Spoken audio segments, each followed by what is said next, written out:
Hey guys, I will show you how to fix this problem on Windows system. In the first step, we need to go to search bar and type here services, and then from the search results click here to open it.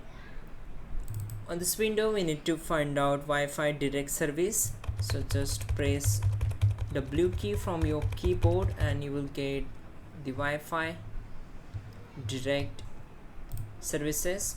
So right click on it, select properties.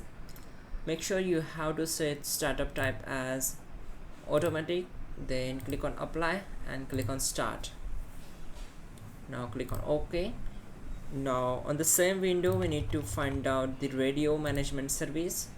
Just scroll down and you will get the radio management service. Again right click on it, select properties, set startup type as automatic, click on apply, start the service and click on OK. Now the last services is network connection. Find out on the same window, right click on it, select properties, set startup type as automatic, click on apply, click on start and then OK. Now close the window, go to search bar, type here CMD, right click on it and select run as administrator, select as.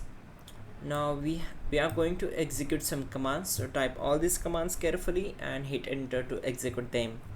Type in netsh winsock reset and hit enter. Then type in netsh winsock space reset space catalog and hit enter.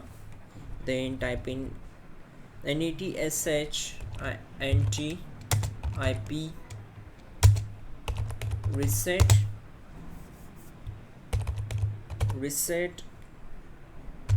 log dot txt and hit enter.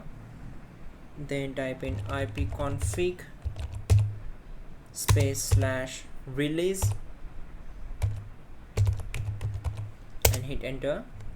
Then type in ipconfig / renew and hit enter.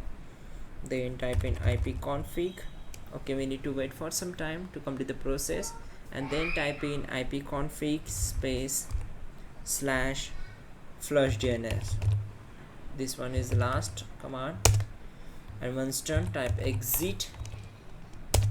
And now we need to restart your system and your problem will be solved for sure and 100%.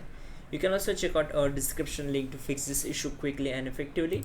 And yeah, don't forget to like the video. Please do subscribe the channel.